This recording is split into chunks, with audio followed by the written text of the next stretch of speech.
Welcome to Online School of Entrepreneurship. My name is Dr. Kirian Mfam. In this lecture, we'll look at the nature and objectives of management, the study and application of management techniques in managing the affairs of an organization have changed its nature over the period of time.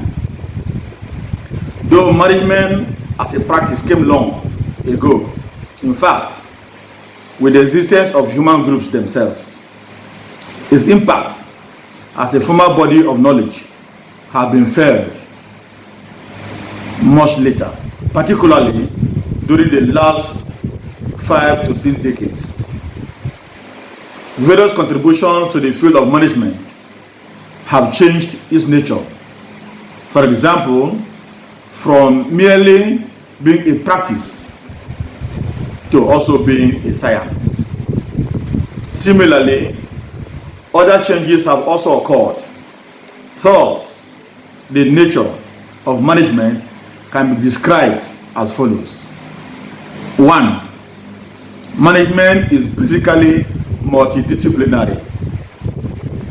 This implies that although management has been developed as a separate discipline, it draws knowledge and concepts from various disciplines. That is to say, the knowledge of management is a combination of knowledge from various domains of learning that are related in one way or the other to management.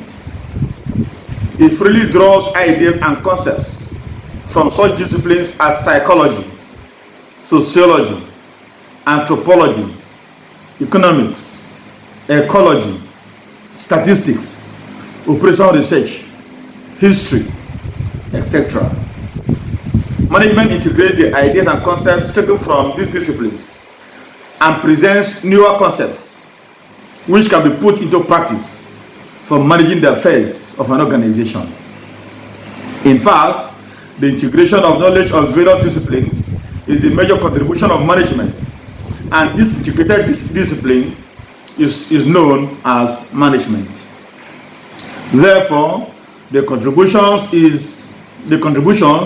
in the field can be expected from any discipline which deals with some aspects of human existence and nature. 2. Dynamic nature of management principles. Principle is a fundamental truth which establishes cause and effect relationship of a function. Based on integration and supported by practical evidences, management has framed certain principles. However, these principles are flexible in nature and change with the changes in the environment in which an organization and its operators exist. Because of the continuous development in the field of management, many older principles are being changed by new principles in line with current events within the organizational environment and culture. Continuous researches are being carried on to establish principles in changing society, and no principle can be regarded as a final truth. In fact, there is nothing permanent in the last light of management. 3. Management is relative, not absolute.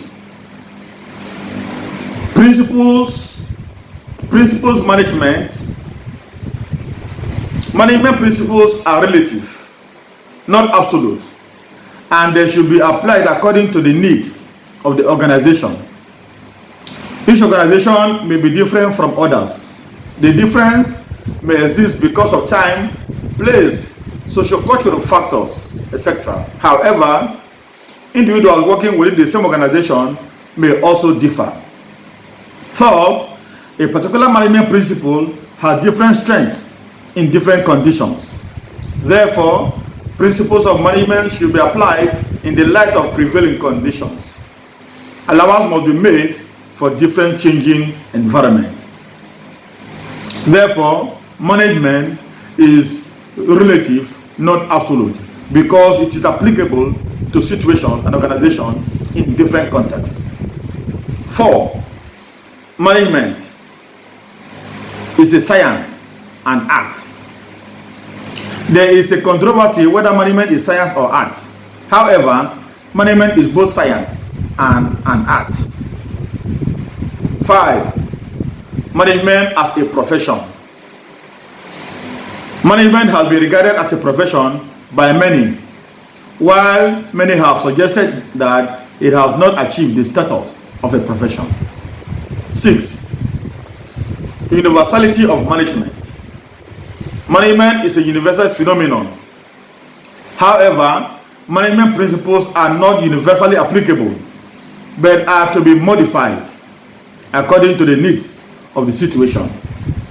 The nature of management suggests that it is a multidisciplinary phenomenon. Its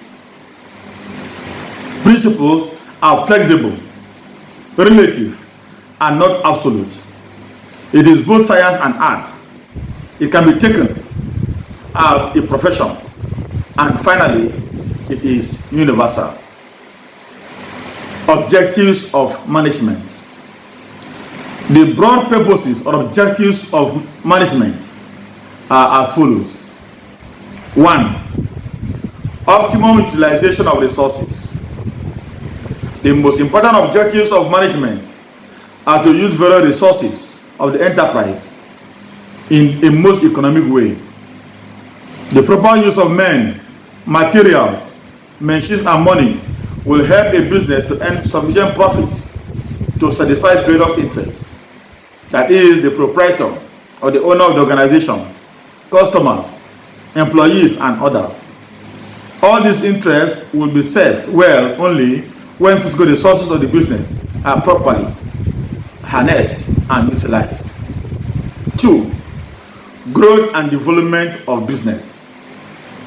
By proper planning, organization and direction, etc., management leads a business to growth and development on sound footing.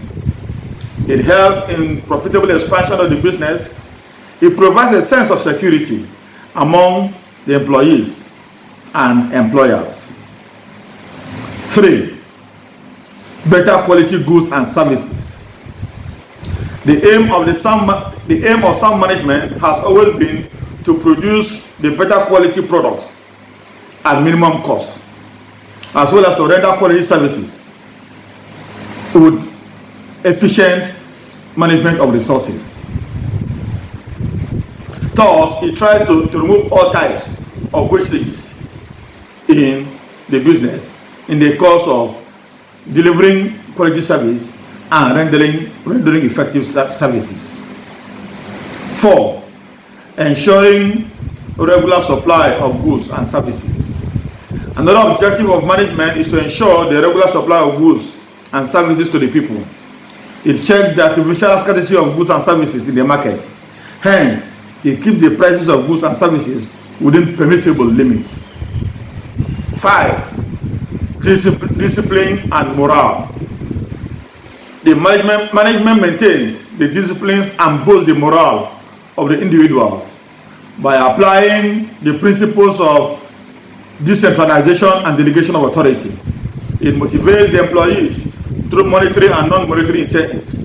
It helps in creating and maintaining better work culture. 6. Mobilizing best talents. The employment of experts in various fields will help in enhancing the efficiency of various factors of production. Therefore, should be a proper environment which should encourage good persons to join the enterprise. The better pay scales, proper amenities, future growth potentials will attract more people in joining a concern or an organization. 7. Promotion of research and development. Management undertakes the research and development of an organization to take lead over its competitors and meet the uncertainties of the future.